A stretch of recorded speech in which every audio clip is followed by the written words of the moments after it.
Today's show, we have Gina Piper with us talking about doing more transactional volume by doing the right thing. We have Michael DiMaggio giving us a quick update on what's going on in lending. He's with Citibank, and specifically with Wells Fargo getting out of wholesale.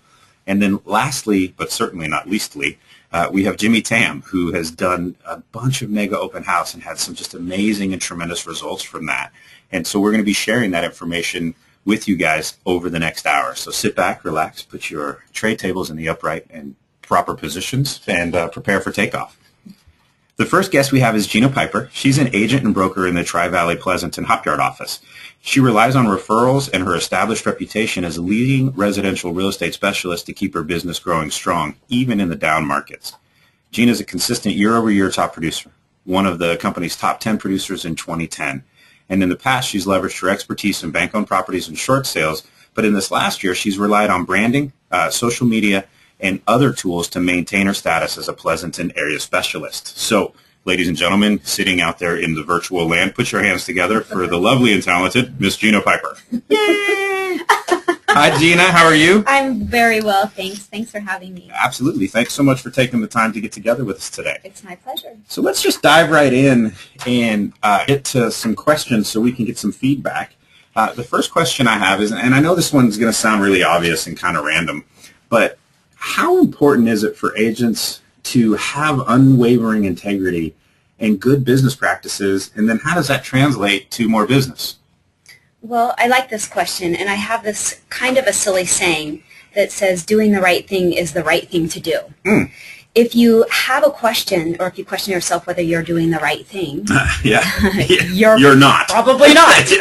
Everybody, sometimes I get asked, should I disclose? And if you're asking yourself if you should disclose it, guess what the answer is? Exactly. You should disclose that it. was actually my next point. Yeah, because that's a perfect example. Yeah. If you're not sure if you should disclose something, without a doubt disclose you should it. disclose Or if your it. seller asks, well, now that you asked me. The answer is? Write it down. Yes. Yep, absolutely. So you're looking to change the circumstance and change it into the right thing. I think good business practice and ethics wins you a good reputation, and a good reputation, of course, wins you more business. Yeah, we talked a couple weeks ago about how the relationship with your peer group in a multiple offer situation has so much value, and I may be stealing some future thunder from you. I hope I'm not, but maybe just talk a little bit about that. I mean, you're someone who writes a lot of offers because you represent both buyers and sellers, so you're in multiple offer situations, and then you're also in situations where you're receiving multiple offers because you get a lot of listings. So how do you value reputation when, if you have 10 offers? Tell me a little bit about evaluating, reputation and what that means and looks like. Well, I think reputation is critical, and one of the other questions I think you have for me later on, I talk a little bit about reputation as well. And reputation, I think people just believe that they can do business the way they want to do business, and it's a simple equation as far as reputation goes, and it's incremental, and I think we can all relate to this. There are many agents out there that are such a pleasure to work with, right? And then, of course, there are agents out there that are not. And which agent do you want to be? Right. Which agent do you think wins the multiple offer situation? And overall, which agents are sustainable? Right. And have that practice that can continue because of their reputation. Yeah, we've both seen agents who can have a short-term success by doing things the wrong way. Yep. But they're not ones that are in the business for 13 years, 15 years, 23 years, 33 years. Telling the truth, returning calls, returning emails. No way, we have to return calls and emails? I know. This job is hard. Okay. Tell me a little bit about, because this integrity thing, I find that really interesting, and it's again, maybe for some of my brass tacks listeners, this may be a little sort of in the ether for them, but that's okay. Just enjoy the ride. We'll get to real brass tack stuff later. But I think you can have a spillover effect where when you aren't in integrity in what you're doing, right, it does spill over into other facets and other areas. And you may be a little less likely to lead generate if you aren't in your integrity, and you may be a little less likely to do the follow-up and follow-through. Do you believe that? Just speak to that a little bit. I think definitely I believe it, and I think it's one of those universal laws or universal principles, and it works in all aspects of your life. And you either have integrity or you don't. And integrity in the business, integrity in your life, integrity in everything that you're doing is critical, and people see it. Yeah. People know. It's reflected. People feel it. Yeah. You can feel someone's integrity, and people just know. And you even know over the phone. You don't have to be face-to-face with that person. Sure. You just get that feeling, I think. Let me be really tactical now for my brass tacks people who come out of the ether a little bit and get right down. I mean, do you have a standard for how quick your response time is on telephone calls, or how quick your response time is for emails, or do you just kind of what feels right? I wouldn't say that I have a standard as far as minutes go, but in my business, the fact that you mentioned minutes instead of days tells That's me probably good, you have a standard, right? I do have a standard, without a doubt, but I wouldn't say that there's an actual time put to it. You know, when I'm with a client, then I can't return emails and calls, and I explain that to a client too. I'm going to return your calls and emails, but if I'm with another client, I'm going to respect that time with that client, and so you need to respect that I may not get back to you for an hour. But one of the things I do in my business more recently is I encourage people to email me. Yeah. I want the emails. I want less calls and more emails. Right. And it feels impersonal. And in a way it is, and you have to go back and grab that person, that personal touch now, when it's appropriate. Is this for clients or for agents or for everyone? All of the above. I think the personal touch for all of the above is critical, but I also am trying to push people to email me more. Yeah. For me, it's more efficient. It's more effective. I can get back to people quicker, and that's what people expect. They have an expectation of hearing back from me, and I have no problem with that. So when it comes to email, I'm very quick to get back to people, typically within minutes unless I'm with a client or Okay. One trick that I used to use is I tried to return every call that I got during the day by the end of that day. So I tried to go to bed knowing I had made all my return phone calls. And one thing that I did is I would call where I knew they weren't if it wasn't a conversation, if someone wanted a quick update or someone just needed a quick download. If it was 6 in the morning, I would call their office instead of their cell. We call that slide dial. Slide dial, right. There's a technology for it, right? Yes, it's an app. We have an app for everything. We do, right? Yeah. Unfortunately, I am not versed in slide dial. I am a slow adopter of technology. So I call it, instead of slide dial, call where they aren't. Right. And that you can leave a message in 30 seconds. A conversation takes 3 minutes. Yeah. And it was something that I knew I could get a lot of my calls out that I needed to get done, especially if I was just trying to grind through and make sure I had that integrity of follow-up and follow-through that, I do think if we're going to just be really transparent, I think one of the downsides to this last market cycle with this REO business where you had so much business consolidated with so few agents, it led to, not across the board, there were some REO agents that were really great at it, but there was a lack of follow-up and follow-through as a generalization. Yep. And as someone who is trying to represent a buyer and do my job professionally, I need feedback, right? And so it kind of created this market process where there was a little less attention maybe to follow up and follow through. Is that been your experience, or am I alone on an island on that? No, I absolutely think that's critical, and I think that we saw that quite a bit with the REO environment, and it's spilling over now. I think REOs have lessened quite a bit, but we're still seeing that behavior in agents, and it's frustrating. And I think that the thing that I can say to that is put yourself on the other end of that. Be the buyer's agent that is writing an offer for your buyer and expects to know how to properly guide your buyer on what to do. So they need that feedback from the agent. So remember that when you're in the agent's shoes. I see a lot of, I call it hubris behavior. And these listing agents, they feel like they're in a position of power because they have this onslaught of offers coming in, and it's me, I'm so big, and I'm the listing agent. And they feel like they don't have to return the calls, or they don't have to let people know what's the protocol here, because it's always different. And so many agents are left in the dark, and that's unfortunate. That's unfortunate. So I would say put yourself in the other position. Put yourself in the agent's position that's writing the offer. How do you expect to be communicated with? We need details. So as a listing agent, you need to give details. And going back a little bit, texting, we didn't really talk about the texting. Yeah, when is texting appropriate? When isn't it? I think it's very appropriate. I think for me, when I meet with a client for the first time, I ask them, what is your preferred means of communication? Do you like to talk on the phone? Do you like to meet personally? I hope not. Every time. Right.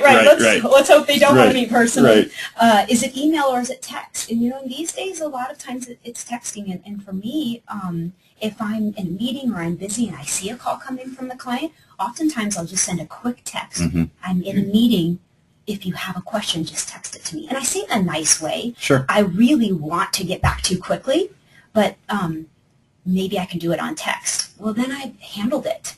The meeting's over. I've already handled their question, and now I don't need to return the call. So sometimes that's a time saver as well. Sure. Just being more efficient. Sure. So what I really heard you saying is, well, I heard you say hubris, which is an awesome word. Yeah, so a lot of people are Googling that to figure out what that means.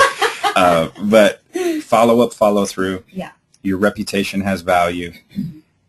The agent that you're returning the phone call on today is going to be the same agent that you're writing an offer on tomorrow. Yeah. And all of those return calls, all of those follow-up emails, doing the little extra things that a lot of the competition won't do, even when there's not a commission associated with it, leads to value and will help you win more offers in the long term, at least on the buy side.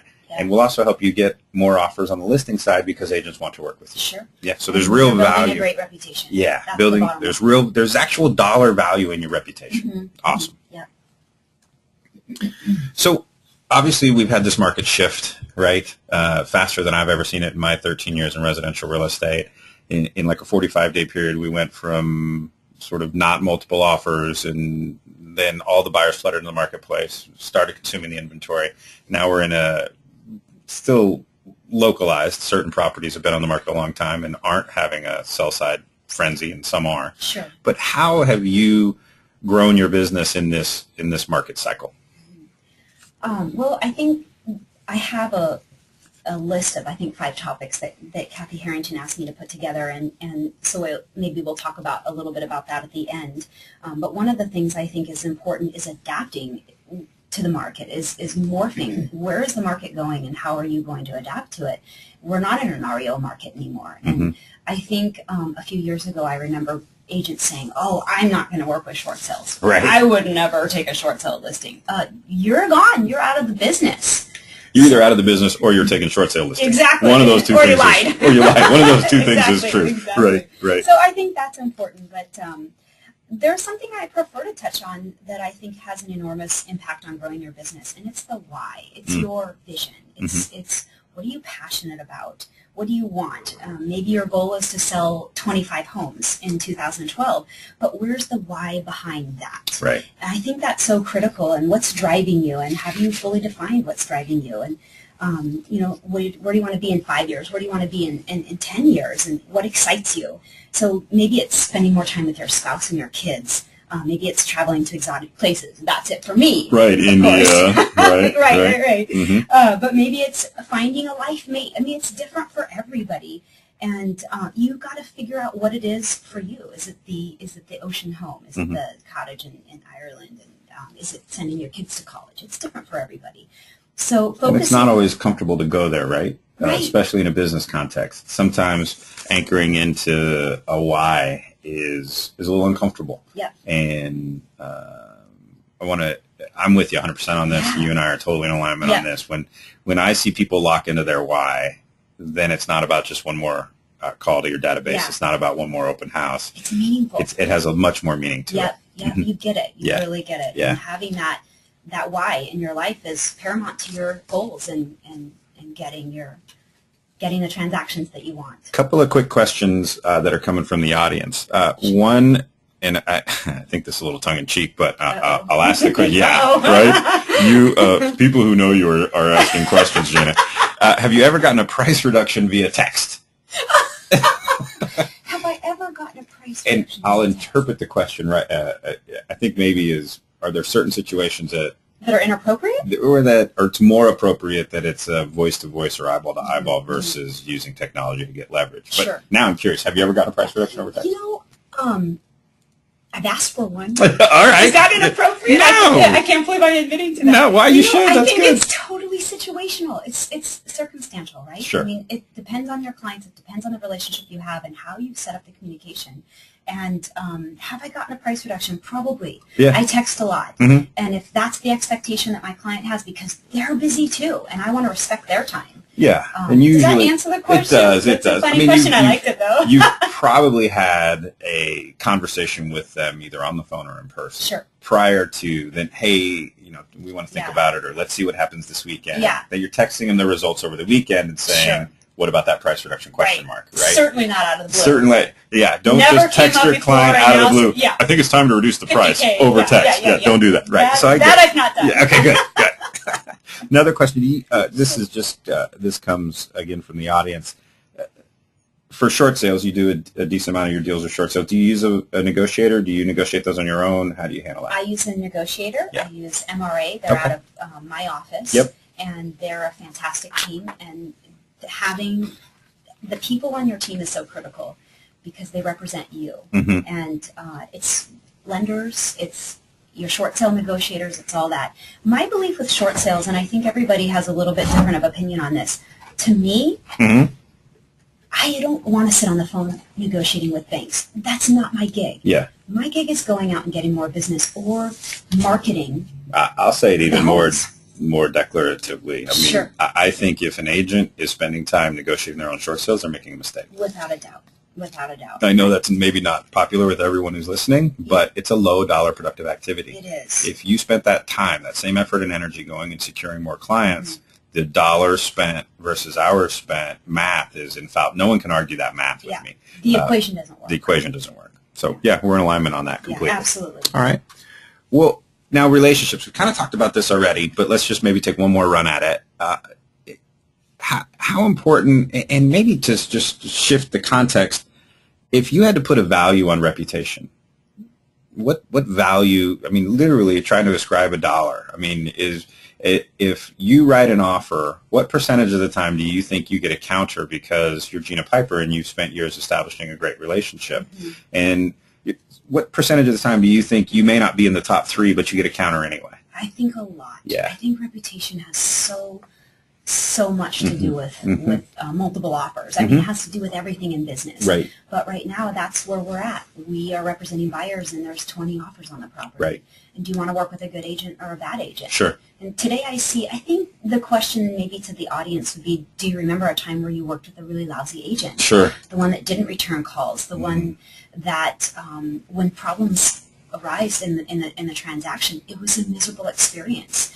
Do you remember that experience? Do you remember that agent? Do you want to work with that agent again? And now flip it to when you worked with a fantastic agent. How was that? When problems came up on that transactions, was it manageable because you were working with a great agent on the other end? It's critical. So when it shifts to you being the buyer's agent, I think that's huge. Yeah. What I do, so sometimes I go into a transaction on a multiple offer situation, and maybe I don't know the agent or the agent doesn't know me. I'll talk to them and say, this is how long I've been in the business. This is what's important to me. Reputation's important to me. Then I bring up some examples of some awful transactions because we all have them right now. Right. And so I bring it up for them. Do you want to work with a great agent who's going to get the job done, or do you want to work with a flaky agent? I'm that good agent. Right. I'm that agent you're going to want to work with. And I can't tell you how many times that's at least won me a counter or maybe the overall win. Yeah, I mean, I think, and these numbers are totally intuitive, but if you're in the hemisphere and your reputation is solid, you'll get the counter. And, again, every counter is another opportunity for you to get a shot at an escrow. Because if you weren't in that batch that were countered, if there's 20 offers, all 20 aren't getting the multiple counter. There's only a handful that are. Sure. And so it's all about maximizing each opportunity. Yep. And your reputation will help you do that. Yeah, I think so. Absolutely. So the next question we have is, there are some agents who have really embraced this market shift. There's others where it's been maybe a little harder for them to just kind of get caught up with this new market cycle. If I were an agent who was struggling, what advice would you give me for this market, right? How would you coach me to start to get some success? Well, I think there's a lot of things. I think this is a really big and broad topic. And There's so many things that we can focus on. One of the things that I'll just go back to what we talked about earlier is focusing on that why. So what is it in your life that is your driving force? that's going to help you produce. Yep. So other things would be open houses, and it sounds like we're going to talk about mega open houses today. We are. That's unique to Better Homes and Gardens, and that is enormous. I've been in the business 17 years. My first 5 years, that's all I did, open houses, and that's how I got going. That's how I picked up buyers. There's a lot of buyers that are anxious to get homes these days, and you want to be in front of those buyers. So I think open houses are a big way. Don't be a secret agent, and you've probably heard this before. The secret agent saying. Yeah, your sphere of influence, in most cases, your very best source of business. And I think that we forget about that. And I'd like to talk a little bit about that later on, too, sure.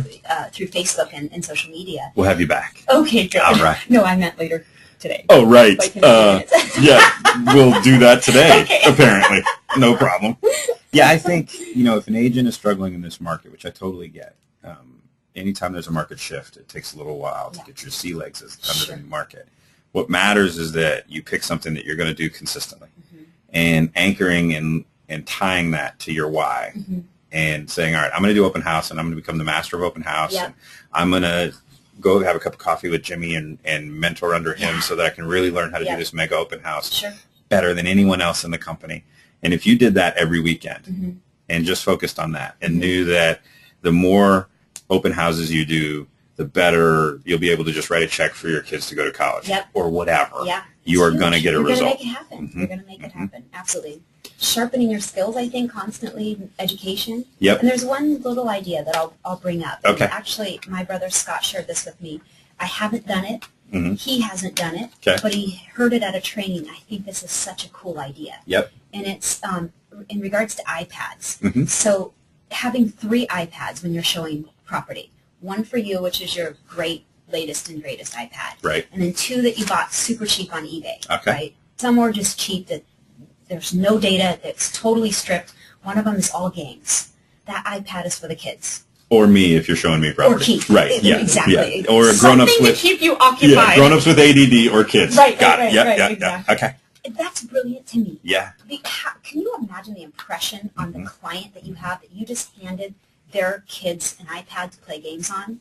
Now they're handled, and you can focus on them. And maybe another iPad that has the listings that you're going to see with all the photos going through. Like, that's huge. I haven't done this, but I love that idea. I think it's such a cool idea. So just constantly trying to improve your process and how you do it. That's different to me. I don't know any agent that does that. I don't know. So it's finding those little things that maybe set you aside. Wow moments. Ways you can wow your dazzle. Okay. Now, so if I'm... This philosophy of your reputation, how has this helped you with repeat and referral business and keeping that sort of funnel of that baseline of repeat and referral business coming in year after year? I guess I would say probably branding has a lot to do with it. So being in the business a long time, my reputation is very important to me because I'm out there. My name is out there. So if I had a bad reputation, there wouldn't be any way I could sell homes because people know the name, maybe, you know, and that's what we try to do in real estate. We want our names to be out there. We want people to recognize the name, but we want the name to be associated with something very positive instead of negative. So reputation, I think, is a critical piece, as we talked about. And then you do something with Facebook and living in Pleasanton. Tell me a little bit more about that and how you try to help that extend your brand. Well, I think that's an actual page in Pleasanton that I don't try to get a lot of business from. I think I will in the future. I have a lot of fans on the page, but for me, it's mostly a source of giving back. So I am Pleasanton. I love Pleasanton. I'm born and raised here. I'd probably be here forever. You do love Pleasanton. That's true. Yeah. I am Pleasanton. So to me, it's sort of giving back. It's a fun way to be out there sharing things that are going on in Pleasanton. Interaction, there's a ton of interaction, but if someone looked into the administrator of the page, they're going to see that it's me that administers the page and that it's me that's giving back. And I think that people are Facebook savvy, so these days I hear all the time, oh, you're the one that runs Living in Pleasanton, and so it's come around to a real estate piece, even though it's not me on the page. I'm not advertising myself, I'm not advertising my listings, but it's turned into that. Right, and your character, personality, and reputation all come through in that page. Yes. So it's a way you can extend your reputation out, and people sort of, in a soft way, get to know you and know who you are. A very soft way. I like that. I like that way. Okay. You put it, yeah. Yeah. So you gave us some tips for long-term success as an agent.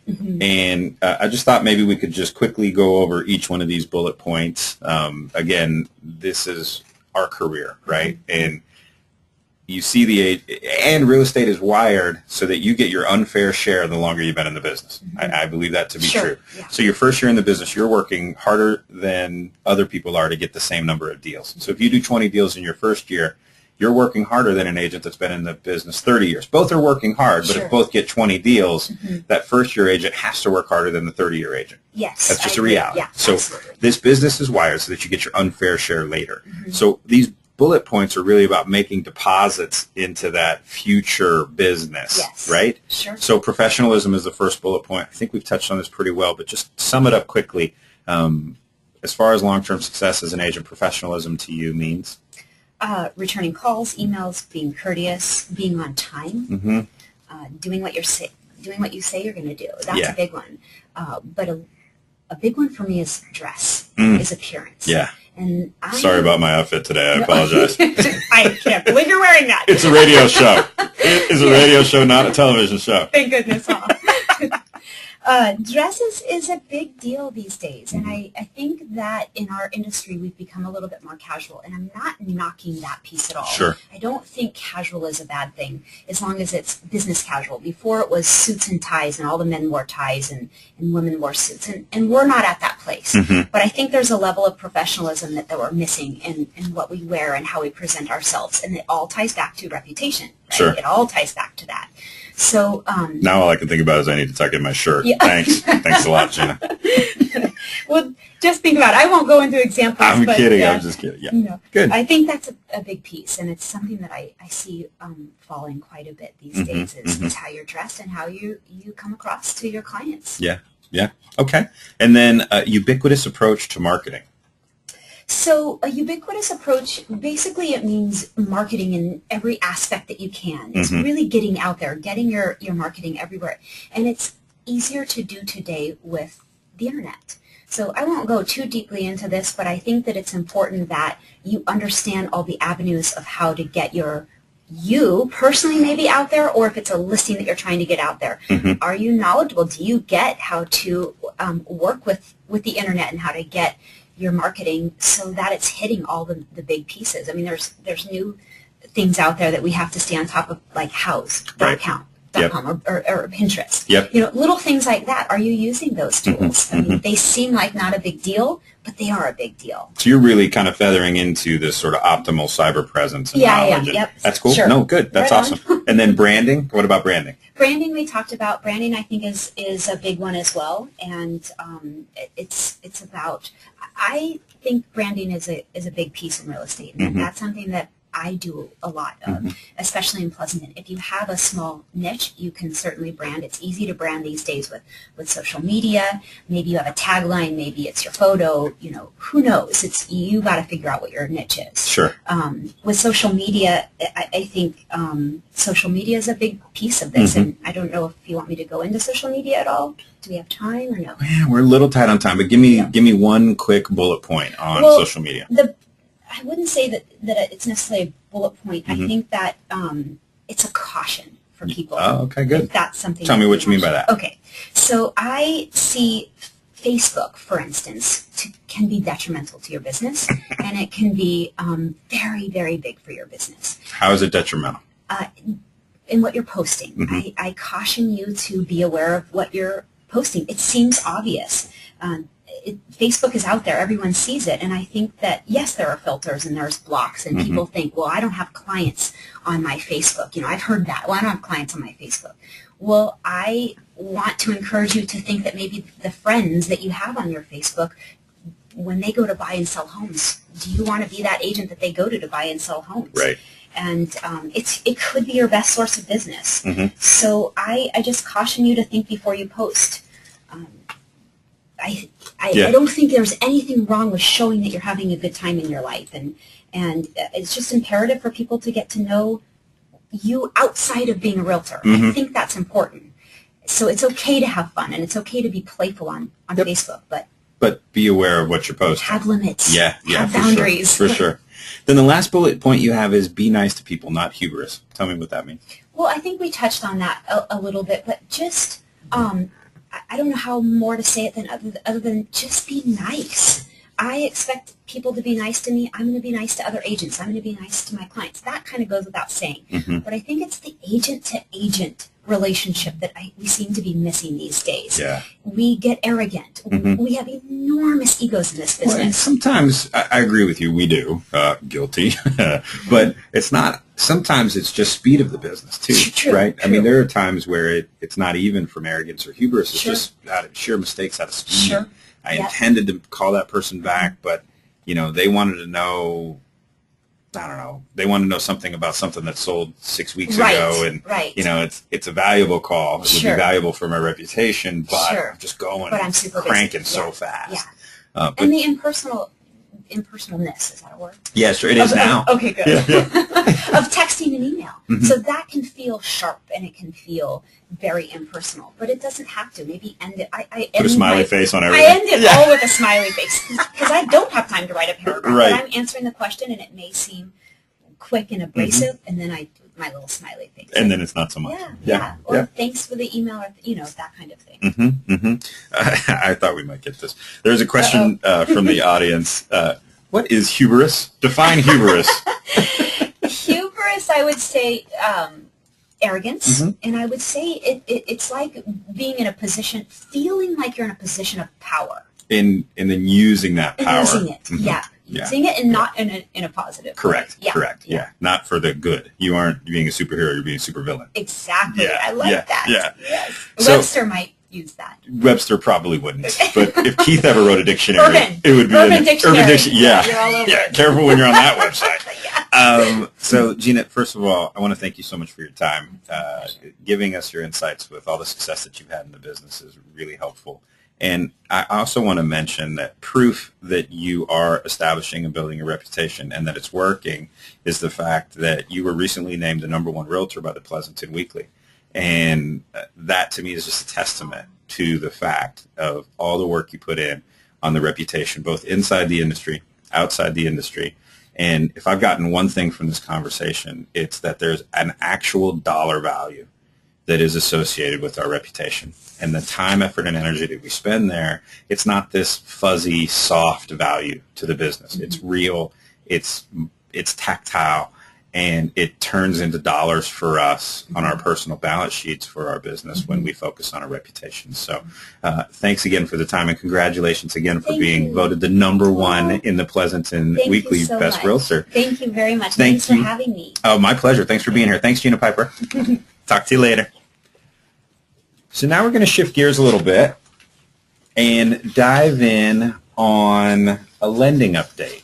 And I've got Michael DiMaggio with us. He is a vice president with Citi, and he's responsible for the growth and development and for Citi throughout Northern California.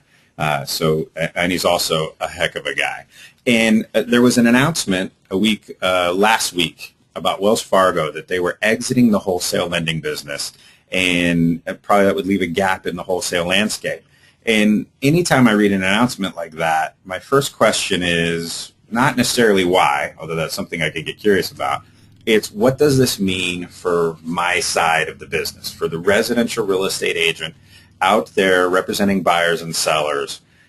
What does it mean when a player like Wells Fargo makes the announcement that they're exiting the wholesale marketplace? And so one of the people I call when I have questions like that is Mike DiMaggio, because he always has a knowledgeable answer that's well thought out, and it's not sort of a crisis agent. He really has a balanced, processed approach to how he thinks about both sides of the business. So as I saw this announcement, I couldn't think of a better person to have than you, Michael. So, Michael, thanks so much for being here and joining us in our Monday morning radio show. Certainly. Thank you for having me. So, Mike, I'm just going to ask you the question, and then let's just have a conversation about it. But why are banks exiting the wholesale lending business? And then I kind of care about why, but since we have millions and millions of real estate agents on this radio show, what does that mean to residential real estate? To me, when I put a buyer in my car, what does it mean to me that Wells Fargo is exiting? Sure. Yes, it was a pretty big announcement, and we see that type of thing and the large dollars involved with what came along with that announcement. It does. It makes you think, okay, are my options limited out there? Right.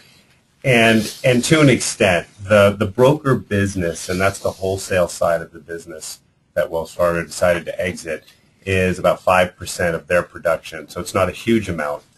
The mortgage broker, or the traditional mortgage broker that we know of, that is loan agents that were in that category were ones that are really the minority now in the grand scope of things in lending. So just to make sure I'm understanding you correctly, what that means is I might have worked with my favorite lender who was with ABC Mortgage, and they would go out and put their clients with various different banks. And one of those options might have been Wells Fargo. Even though it was with ABC Mortgage, they were helping your client get a Wells Fargo loan. Right.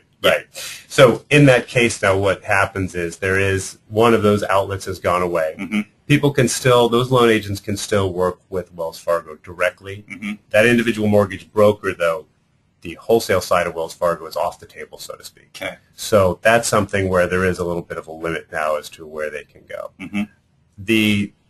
The deals that are still in place, because again, how it affects the actual real estate agent on a deal that's in process right now, Mm-hmm. there shouldn't be any change. They're going to take a few They'll months finish to their phase pipeline out. of the business that they have. Yes, No, and no. that's the main thing, definitely. I mean, what I would suggest a realtor pay attention to is the service levels, the feedback, and the communication to make sure that as that escrow goes on, that they are going ahead and making sure that there is no slowdown or change. Sure. Normal business practice. So help me. I'm an agent, and I'm world class at dealing with buyers and sellers. I'm not world class when it comes to lending. Give me in just a few sentences, why did Wells Fargo, what could I tell a client? If I had a client in my car, we were driving to go look at the next house, and they'll be like, hey, I heard Wells Fargo wasn't lending on houses anymore, which isn't accurate. Correct. They still are. Right. But if that's what the consumer, right, what the interpretation of the news that they might be. As a real estate professional, in a couple of sentences, if that's even humanly possible, Right. And I'm putting you on the spot, but what would I say if I'm in the car, I'm driving with a client, and they say, hey, I read about what happened with Wells Fargo last week? I would say what? Okay. Well, I'll try to surmise as quick as possible. Okay. But there's a little bit of quick history. Okay. So this announcement comes out. Wells settles on a multi-million-dollar thing, and they also announce at the same time. To give some color, there was a lawsuit. Yes. Wells had a settlement agreement. Right. Yeah. For $175 million, they settle. Mm-hmm. And the same day they announce that they're exiting the wholesale side of their business. Is that causal? Well, it's interesting because, excuse me, they did say they're unrelated. Uh-huh. But the lawsuit or the settlement had to do with kind of discriminatory lending practices, and that's per Bloomberg, not me. Yep. And so it would be very easy to the casual observer to say. I'm sorry to interrupt. There is a really good Bloomberg report that you sent to me. Yes. If you will, I will push that out to everyone that's on the webinar. I'll make sure they get that report. That would be great. Keep going. It's a good synopsis of what happened. So these two announcements come out on the same day, and it's very easy to say, oh, Wells must have shut down this channel where some of these issues came from. Sure. And that wouldn't make the most sense. But I think really what's going on there is the reason they shut down that wholesale channel, which is something that a lot of other large banks have done over the past 6 months, including Citibank and the other large banks, is there's a new economic kind of banking regulation that came into accord that the Fed passed about a month ago, which basically says banks have to have these huge amount of reserves to be liquid in case of a bad economy. So now what you have is what, in my opinion, looks a little interesting. Again, these two announcements come out on the same day. I think Wells Fargo was using the settlement as a way to get into that and say, you know what, we're going to step out of this side of the business, when in fact, I think they're stepping out of that business the way all the other banks had for the reason that they need these huge reserves. And that reserve bucket, if you will, is something where loans that come in from that wholesale channel are kind of penalized. Sure. So they kind of used it as a great thing that they got out of this side of the business when they were going to have to anyway. So it was kind of a convenient step for them and made a lot of sense. And So let me make sure I'm hearing you correctly. Sure. So there were some changes in reserve requirements for banks. Yes. That was announced a long time ago, or Yes. a while ago. Recently. But not Friday, right? Correct. Yeah, Correct. not last week. Right. So this change is coming. Mm-hmm. Banks then, what this means is they've got to have more cash in the bank than they used to have to make a loan. Yes, a lot more. A lot more. And even more so, it's exacerbated through this wholesale channel. They would have to have even more for that specific channel. Yes. Okay. That's a good way to put it. So because they were going to have even more than a lot of the big banks are opting out of this wholesale channel because of the reserve requirement. And they want to make more loans that have a lower reserve requirement. Exactly. Yeah. Great. So great question from the audience. And this comes from Jackie. I've got a client who is pre-approved with Wells. They're pre-approved, not an escrow. So they're pre-approved with Wells. Now what should I do? Well, if the pre-approval is with a Wells Fargo loan agent, directly with one of their loan agents that works for Wells Fargo. No change. No change. What if everything will stay the same? If they're not, well, the first thing is you may have a loan agent, again, who is a broker. Now, really, what you should ask that broker is, where is this loan targeted towards? Is it or was it going towards Wells Fargo? Sure. Or is it going towards another one of the options that you as a mortgage broker have? I think, my answer to that, Jackie, would be get on the phone with your loan officer and your client and facilitate the discussion, just so that there's clarity. Right. Yeah. That's right. I mean, that would be a good thing because the name, again, the consumer's not going to differentiate between these different channels. So they just see Wells Fargo out of some portion of lending. Does that affect me? So, Jackie, great question. And what I would say is exactly what Keith suggested, is to go ahead and just make sure you have that conversation. Everything will very likely be fine. So, Michael, I'm going to give you what I would say if I was in a car with a client, and you tell me if I'm too far out on a limb. Is that all right? Sure. All right. So I'm driving with a buyer, and a buyer says, man, did you hear about Wells Fargo? And I'm going to say something like, well, with all the changes in the government lately, it's changed the reserve requirements that banks need to have. And because of that change in the reserve requirement, Wells Fargo has elected to get out of the wholesale channel. That would make that. Let me add one piece. Okay. In my opinion, at the beginning or end of that. and that is true, although it might be a little clearer just to explain to them that there is one side of the business Wells Fargo got out of. Sure. However, we're going to work with somebody who is within the group that is still continuing business as usual. Yeah. And again, for all of you that are out there listening, we're going to send you the Bloomberg article. If it's not that long. It's maybe a page long, page and a half if you print it out. Just read it. If it doesn't make sense, you get with your manager, shoot me an email, shoot Michael an email. We're happy to kind of walk you through it if there's a lot of passion around it. But what matters to me is that you're equipped, if you get hit with the question, to position yourself as an expert in all things residential real estate. And the biggie here, and this is in Michael and I's opinion, we could be wrong. Unfortunately, we don't sit on the board for Wells Fargo, so I cannot give you the official answer. Michael would probably have a conflict of interest if he sat on the board for Wells Fargo. But the punchline to this is they've made a business decision to get out of the wholesale channel, in our opinion, because of the reserve requirements that are associated with being in that channel, and it's just made it onerous for them to be in it. So the fear fantasy, right, is that this means it's going to be really hard to get a loan because the big banks are moving out of the wholesale channel. Do you think that's accurate? No, I don't, because what they will be doing is obviously when one company loses one portion of their business or market share or something along those lines, of course, they have a plan for picking that up somewhere else. Sure. So very likely what you'll see is Wells start to bring on and focus more on their residential retail side of the organization, which is essentially loan agents that work directly for Wells. That's where they'll try to go ahead and shore that up. And I do think, too, that, not to sound like Gordon Gekko from Wall Street, but greed, for lack of a better word, is good. And there will be companies out there that realize that they can make money by solving and cracking this code on this sort of wholesale channel. And some companies will try to enter into that space and figure out a way to monetize it. So exactly. I wouldn't buy into fear fantasy that big banks are moving out of mortgage. That's inaccurate, and I wouldn't communicate that to your clients. Correct. In fact, more the opposite. Yeah. The large banks especially, a big push on their retail sides of their operations. So, no, Cool. So, yes, nothing along the scope of big banks getting out of lending at all. Awesome. Well, Michael, thanks so much for coming down to our studio today and sharing a little bit of your insight about what's going on in what I'll call the big bank mortgage markets. Really appreciate it. Certainly, no problem. Thank you. Thanks, Michael. All right, Keith. So now I've got to introduce, last but certainly not least, our next guest. And this agent has been in the business for just over 2 years. He has done 20-plus mega open houses.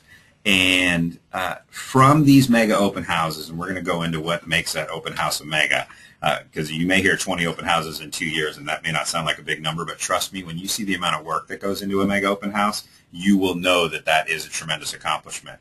And here's what matters the most. From those 20-plus mega open houses, he's gotten more than 10 transactions directly from those mega open houses. So I am super happy to introduce Mr. Jimmy Tan from our Grand Lake office. I can hear Grand Lake shouting and screaming from here. They're so excited that you're here on this radio show reaching millions and millions of realtors across the globe. So Jimmy, welcome. Thanks so much for being here today. Thank you, Keith. I'm honored to be here.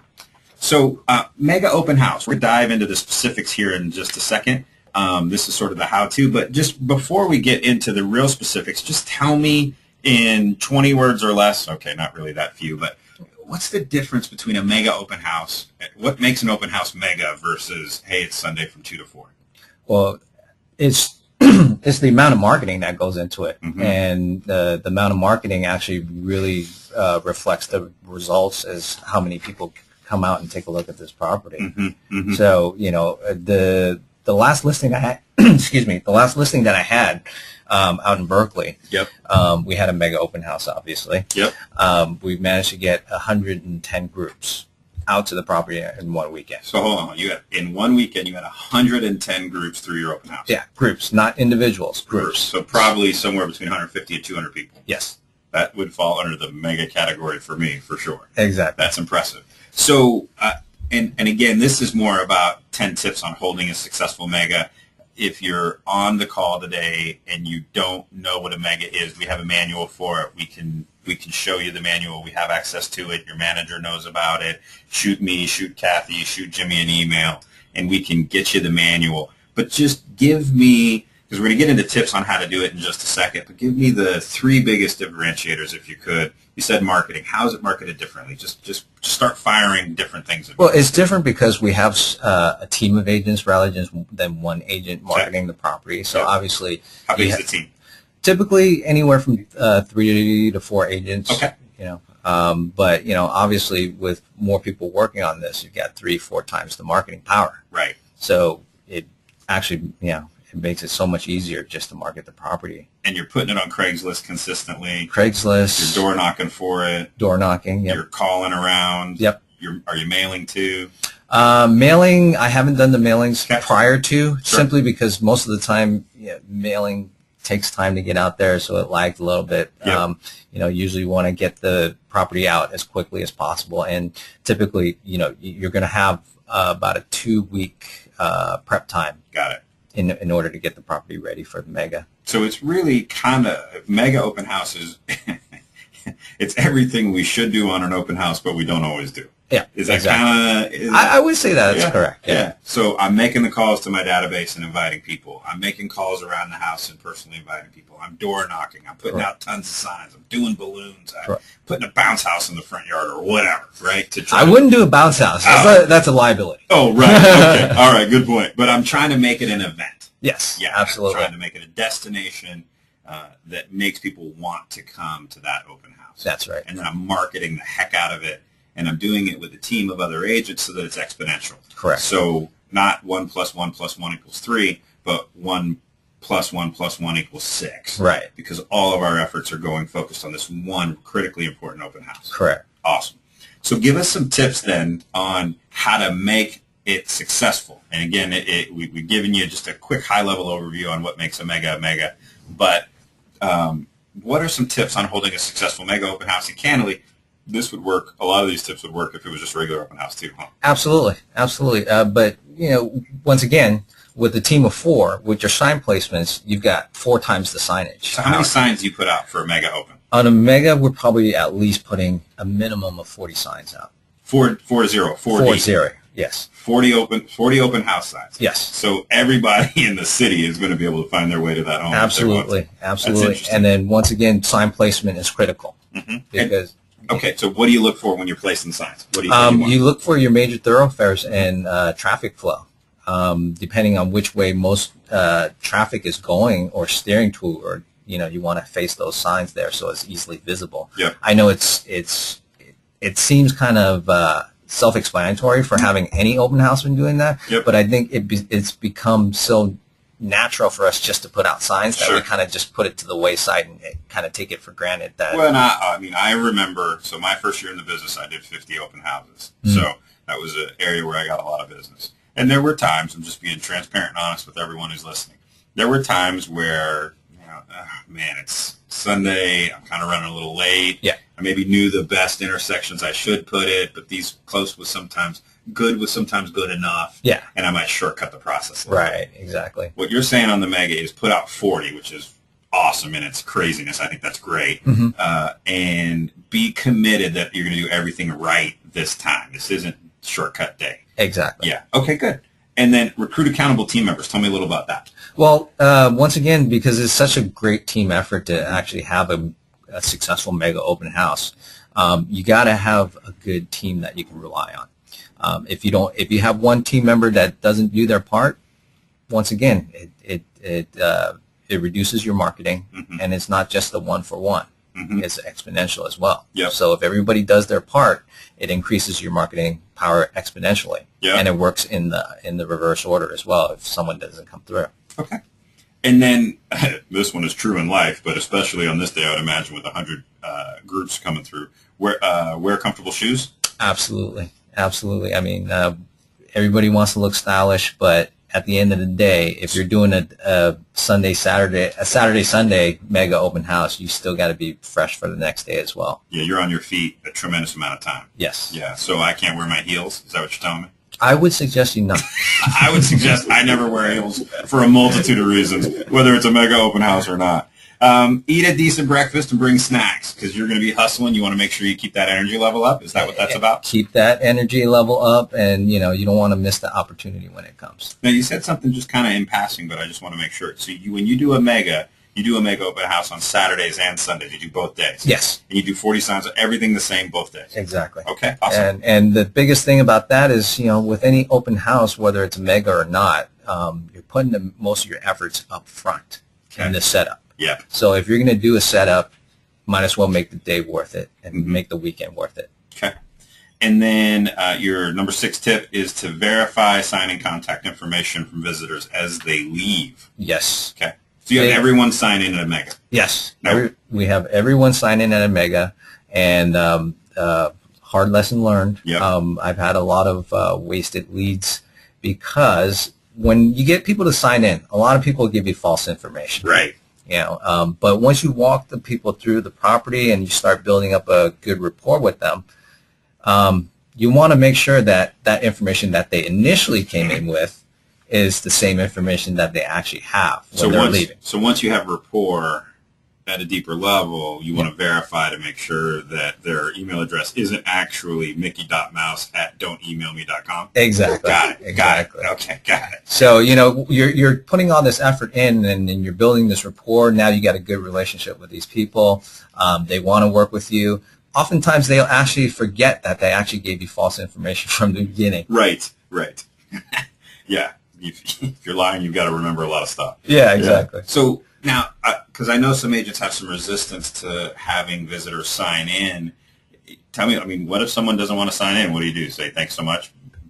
Or what I say is we can set up a private showing at whenever works for you. Okay. But the big thing is the seller wants to know who's coming in and out of their house. So you don't deny access; you just deny access at that time. Correct. And you hold rigorously to that. If they won't sign in, they don't get it. Yes. All right, great. And what percentage of the people opt in for that private showing? Small. Yeah. But and then again, it shows that, also holds you accountable as the agent for the day who's holding this house open, that you will respect the wishes of the seller and really hold to this, because this isn't a public place. Right. It's a private house. Yep. And, And you really, because there's 40 signs out, because you've got balloons, because you've made it such an event, right? It's a little like trying to get into a party. Right. Sometimes you got to be on the guest list. Yeah. Yeah. And then we'll send you out, Keith, as the bouncer out in front. We'll set up a rope out in front. I am built for that. I can do that. Yeah. And then if you want, but sort of like if you're going to a party, if you want to come on Tuesday afternoon when no one's here, we'll let you in whenever you like. Yep. But if you're trying to get in when everybody else is, you've got to sign the list. Right. Great. Exactly. Awesome. Number 7 is follow up, follow up, follow up, follow up. Tell me what that means. Well, that means, with these megas, we're generating a lot of leads, whether it's seller leads or buyer leads. You're doing all this work, right? And you're generating all this interest. You got to do something with it. Maximize that. Yeah. Great. So 8 is plan. It's typically a 2-week plan and coordinate. It's about 2-week run time, so I couldn't decide today I want to do a mega on Sunday. I'm probably not going to get the result I want. I need to have some forecast into my business and plan for a 2-week ramp. Well, until you start getting more comfortable doing megas, I would say 2 weeks is good to start with. After you get a lot more comfortable with the process and how to allocate your resources, you can actually get it done easily within a week. Okay. First couple times through, plan on 2. Yeah. Okay.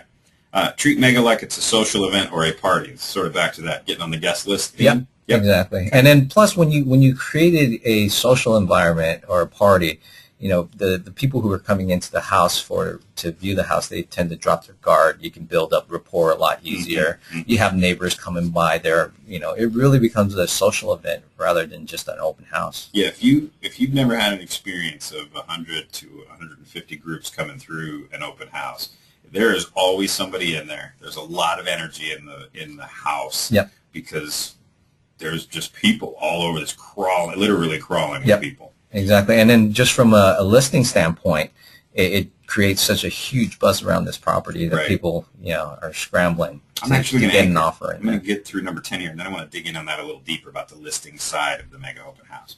So how do you explain to the visitor? So I'm someone who's just, hey, it's Sunday, I'm going out to the open house. This is number 10.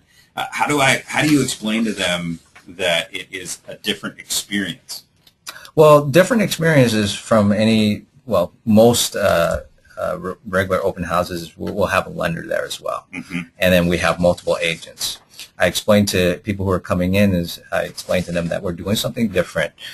We've got more than one agent here to cater to all the people who are coming in. Plus, we have a lender here to answer any financing questions you may have. So essentially what we're doing is we're really creating a one-stop shop for your real estate needs. Great. So you're really setting the right expectation for them as they come through the open house. Your experience today is going to be a little different. Yes. Let me share with you why. Exactly. Perfect.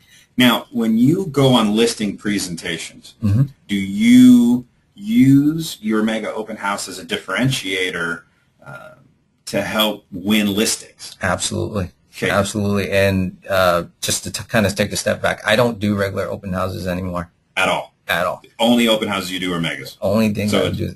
Go big or go home. Yep. I like exactly. it. I like it.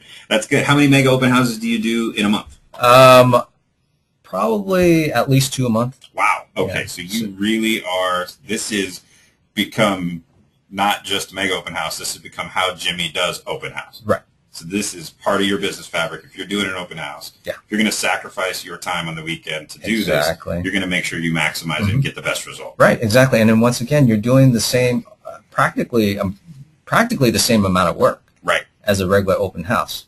So Jimmy, we're tight on time, but I do just want to anchor into this fact. Imagine the script and dialogue, and I'm sure you use this with your listing agents, with your listing clients. But Mr. and Mrs. Seller, I have an open house process that's significantly different than the way the competition does it. And what it enables me to do is very often I can get between 100 and 200 people through an open house where the competition will get a fraction of that. Correct. That's awesome. That's great.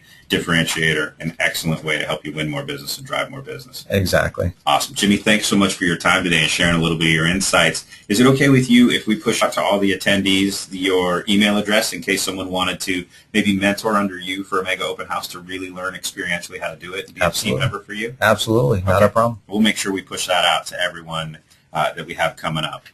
So I just want to thank all of our guests, Gina Piper, Michael DiMaggio, and Jimmy Tan. Thank you so much for being on our radio show today. Coming up next week, don't miss, Kathy and I are going to be teaching the next Seeds of Greatness, which has everything to do with social media and how to drive that social media into more business for yourself. And next week, don't forget, we have Succeeding in Short Sales with John Ahern, one of our top producing agents and one of our top short sale agents. So he's really going to provide a tremendous amount of information next week on how you can win short sales better. So thanks so much for all your time and attention today, and go out there and make it a great week.